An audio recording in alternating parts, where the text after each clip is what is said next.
원자번호 94번 플루토늄. 이것은 1940년에 처음 합성된 물질입니다. 이 원소는 핵분열이 일어나기 쉽고 합성이 용이하기에 현대 핵무기의 주요 원료로 쓰이고 있죠.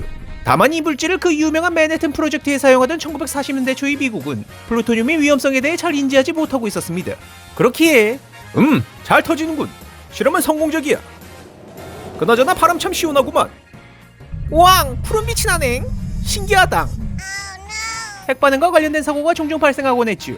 그래도 이런 사고들 덕분에 사람들은 경각심을 가지게 되었고 곧 1944년 플루토늄이 인체에 어떤 영향을 미치는지에 대한 실험을 하게 됩니다.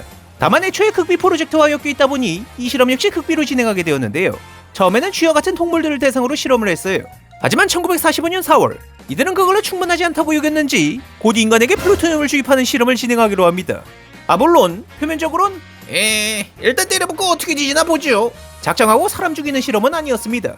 마침 이 기간 동안 연구자들은 특정 방사선 원소가 암 치료에 유용할 수 있는지 알아내려 시도하는 중이었죠. 그렇게 이들은 주로 암 말기 진단을 받은 사람들을 모아 플루토늄 주입 실험을 진행하였습니다. 그러나 정작 그들은 자신들에게 뭐가 주입되는지도 몰랐고 말기 환자들 외에 노숙자 같은 사람도 데려다 실험하였으며 근본적으로 사람 몸에 독을 주입하는 행위였기에 이게 욕처먹을 만한 실험인 건 변함이 없었죠. 근데 이건 나중 일이니 일단 넘어가고요. 당시 실험을 받았던 암말기 환자들 중엔 엘버트 스티븐스라는 사람이 있었습니다. 그는 주택도배업자 일을 하던 사람으로 샌프란시스코에 있던 캘리포니아 대학병원에 입원하게 되었는데 이곳에서 위험말기 진단을 받게 되었죠. 때문에 학자들은 그가 죽을 운명밖에 남지 않았다고 판단하여 이 연구의 실험체로 선택한 거였어요. 해서 스티븐스의 몸에 플루토늄 동위원소 혼합물이 주입되게 됩니다. 하지만 이 사실을 알 리 없던 스티븐스는 그저 새로 개발된 신약을 맞고 있다 여기며 병원에서 수술받을 준비를 하였죠. 얼마 뒤 그는 수술실에 들어갔으며 간이 좌엽절반, 비장 전체, 9번 갈비뼈 대부분, 림프절, 췌장 일부, 그리고 태망막 일부를 제거했습니다. 그렇게 무사히 수술을 마친 뒤 잘라낸 주식들은 방사선 검사를 위한 표본으로 사용되었죠.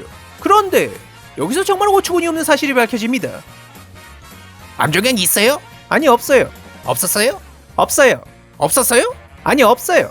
있었는데? 아니 없어요. 그냥 스티븐스에겐 암이 없었던 겁니다. 네, 그냥 처음부터 없었어요. 이게 대체 어떻게 된 일이냐? 사실 스티븐스가 가지고 있던 병은 위암이 아닌 만성염증이 있는 양성위궤양이었습니다. 하지만 그가 처음 병원을 갔던 지역에서부터 대학병원이 방사선과 의사, 의학과 전문의 모두 그가 암일 가능성이 높다고 결론 내렸죠. 더군다나 그가 수술을 할 당시 암종양이라 판단하고 잘라낸 부위들은 그저 광범위하게 퍼진 염증일 뿐이었어요. 즉, 있지도 않은 암이 확산을 막겠다고 멀쩡한 조직을 탱강 잘라내버린 겁니다. 정말 황당한 일이죠. 그런데 상황이 여기서 끝나기커녕 점점 더 이상해집니다. 이러한 사실이 밝혀졌음에도 정작 스티븐스에겐 자기한테 암이 없다는 정보가 전해지지 않았거든요. 심지어 암이 없다는 게 밝혀진 뒤에도 그놈이 방사선 치료는 계속되었죠. 암 치료를 핑계로 진행한 실험이 추억한 정체가 밝혀지는 순간이었어요. 그렇게 그는 매번 신약 주사를 맞으며 일주일마다 소변과 태변 샘플을 제출하는 생활을 무려 21년 동안이나 했습니다. 헌데 이게 또 굉장히 미스테리한 일이었어요. 스티븐스는 21년 동안 약 6,400램, 64V의 방사선을 주입받았는데 이를 계산하면 연간 약 300램, 30V를 받았다는 얘기입니다. 하지만 미국의 연간 방사선 피폭 한도는 방사선 관련 작업자를 기준으로 5램, 50mSV예요. 즉, 스티븐스에게 매년 방사선 관련 주사 사용치 60배나 되는 양이 주입되고 있던 겁니다. 그 말은 이 사람은 어떻게 살아있는 거지? 이상하게도 그는 1966년 79세의 나이까지 매우 오래오래 살았으며 심지어 그 사인조차 심폐기능 부전, 방사선 노출과 관련 없는 심장병으로 사망했습니다. 결국 1975년 학자들은 당시 플루토늄 주사를 맞았던 18명의 실험자들을 대상으로 다시 조사를 해봤는데 여기서 스티븐스가 가장 높은 선량을 받은 것으로 확인되는 진짜 어떻게 멀쩡히 살아있던 거지? 더욱더 이해 안 되는 결과만을 받았죠. 그렇게 이 실험은 방사선을 천천히 시속됨으로 받는다면 같은 양을 한 번에 받는 것보다 훨씬 잘 견디며 피해도 훨씬 적다는 결론을 얻게 되었다고 합니다. 마치 총도 살살 맞으면 덜 아프다는 말처럼 말이죠. 이게 아닌가? 이렇게 여러모로 정신 나갈 것 같던 실험은 1993년에 한 기사를 통해 폭로되고 맙니다. 근본적으로 생체 실험이었다는 점과 대상자들을 속였다는 사실은 미국 사회에 매우 큰 파장을 일으키게 되었지요.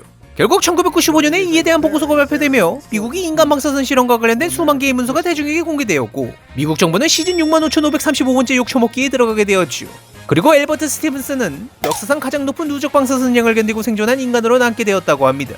여담으로 실험 대상이었던 18명의 실험자 모두 주입된 플루토늄 때문에 사망한 사람들은 한 명도 없었는데 아이러니하게도 이 실험을 담당했던 박사는 1957년 49세의 나이로 백혈병, 방사선 노출로 생긴 질병으로 사망했다고 하네요.